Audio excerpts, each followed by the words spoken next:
Good day, Ma'am Karina. We are here to present our study entitled A Study on the Effect of Urbanization to the Fishing Industry of Barangay Julugan, Tanza Cavite. And our study focuses on the analysis of the urbanization to the, or rather on the fishing industry of Julugan, wherein we came up with a meso-analysis.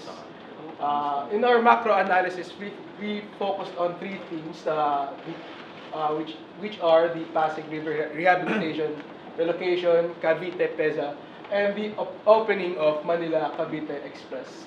In our micro-analysis, we also presented three themes, which are the population increase led to the competition over resources, solid wastes are not regularized, and government agencies are oppressing the fisher folks' livelihood. Our study also shall contain the unregulated implementation of the Solid Waste Management Act of 9003. It shall also contain the rise of the commercial establishments and the fall of farms and agricultural land, wherein we will also focus on the mangrove trees as a source of food and primary defense. And also, we will focus on the bulungan system of the economy of Bulugan. Coming to the research objectives, as a guidelines to our study, we focus on the three objectives. Number one, to identify the factors that contributed to the urbanization of Cavite. Second, to describe how increasing population rate affected the fisher folks of Hulugan 1. And lastly, to analyze the lived experience of fisher folks in Hulugan 1. Coming into the research local, we all know that Cavite is just 21 kilometers south of Metro Manila, and at the west is the Manila Bay. And Cavite is home to approximately 3 million people as of 2015 census.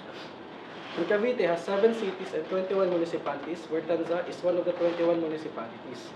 Tanza has 41 barangays, where Barangay Julugan 1 is found and the main focus of our research. Barangay Julugan 1 because it is a coastal barangay where the primary source of livelihood is fishing industry and agricultural. We chose Barangay Julugan 1 because 2 years ago we've been there and we observed that there are many trashes at the shoreline or coast of Barangay Julugan. And today, as we study it, we find out that it's more than the problem of Barangay Julugan 1 is more than trashes. As you can see the map of Tanza Cavite and more specifically, Barangay Julugan 1 coastal. And here are some field photos that we've taken during our visit. Fisher folks of Julugan 1 preparing their fishing nets for the future use. And here are the fishing boats, and as we can see, that's the coast of Barangay Julugan. And that's the newly built community fish landing center where the fresh seafoods are being bought. And lastly, there are some vendors that are for business purposes. For the macro analysis, this is the graph of population growth of Cavite. And as you can see from the years 1980 to 2000, population growth of Cavite experienced a spike in population growth. And it seems unlikely for the natural increase to be an impetus for rapid population growth. So these are the contributing events that contributed to the rapid population growth for over 20 years. And it is projected that the population of Cavite will continue to grow for over 20 years. So the first contributing event is the Pasig River Rehabilitation Relocation, which focused on reducing the pollution in Pasig River and relocating more than 1,000 urban poor families in occupying the area to the areas of Cavite and Marikina. Second is the opening of the Manila-Cavite Expressway, wherein it is constructed in order to reduce the travel time from Manila to Cavite and vice versa. And lastly is the Special Economic Zone Act of 1995, which is passed in order to provide jobs, thereby generating income to improve economic infrastructures, and to promote foreign investments to the country. With these economic and agricultural opportunities, Cavite shares the largest population of Calabarzon region. For the graph of population growth of Tanza with projections to the year 2025, the municipality of Tanza also shared from the rapid population growth. With Tanza adjoining Manila Bay, it translates to with Tanza being a coast, with being near to a coast, it translates to a source of income. That's why it can attract migrants from neighboring regions, especially the NCR.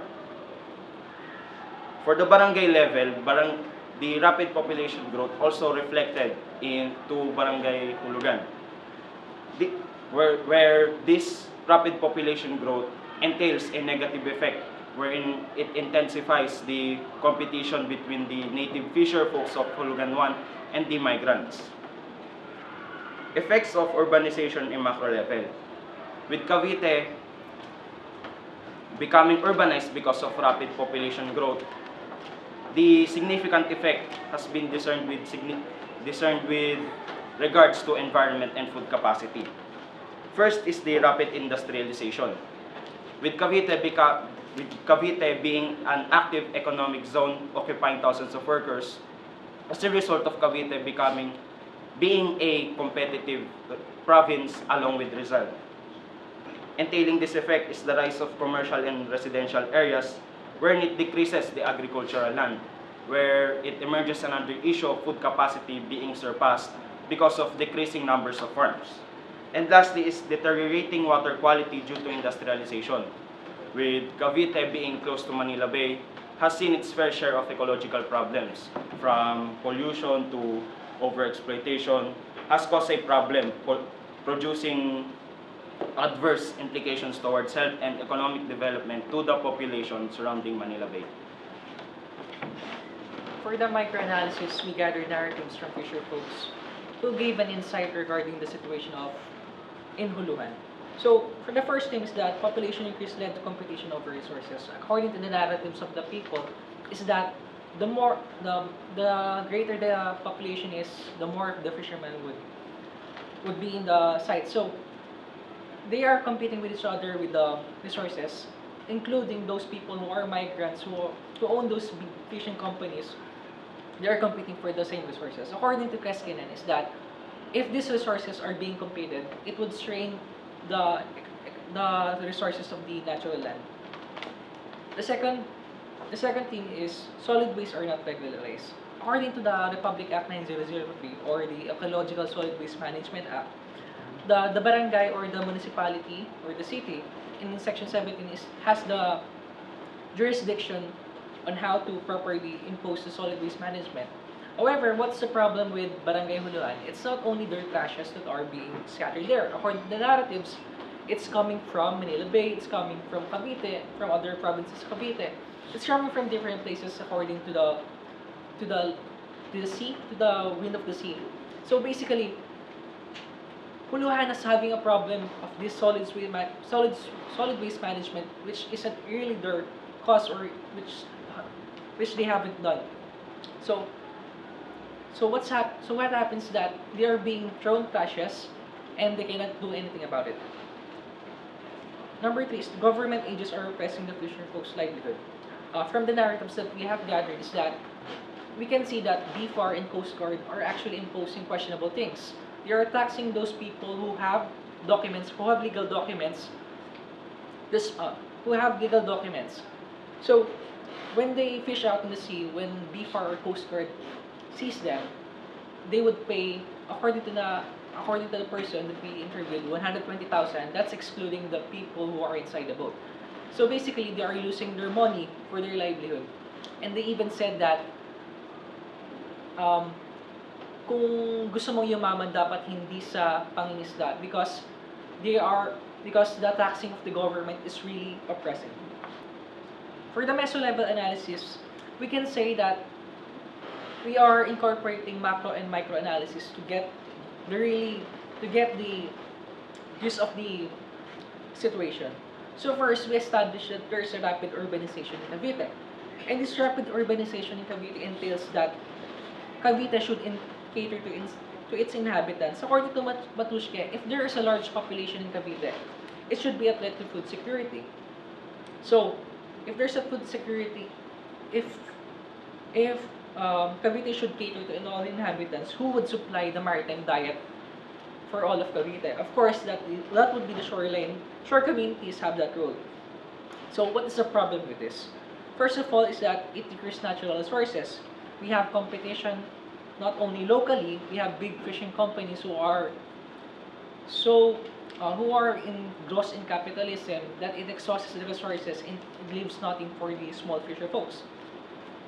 So we established this, that there's a competition over resources, there's a pollution, there's a bureaucratic oppression, there's rapid urbanization. As a note, if food production doesn't meet the equilibrium, as Malthus is saying, according to Malthus, people would leave their land for another place. We could substitute this for the local fisher folks.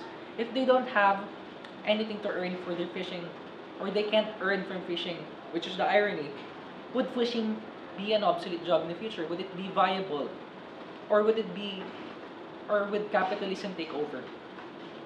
And for the conclusion, here's Kai. So in conclusion, because of the events that transpired in the years of 1980s to 2000s, the province of Cavite's population growth rate has grown exponentially over the span of 20 years, which has also consequently led to the rising levels of pollution in the area. More specifically, water pollution, which has adverse implications to the marine resources, greatly reducing the amount of fish that can be caught in the area, which has led to increased competition between the different fisher folks of the coastal barangays in Tanza Cavite, which not only poses a threat to the marine ecosystem of Tanza Cavite, but also to the livelihoods of the fisher folk of Tanza Cavite. And that concludes our report. Thank you for listening.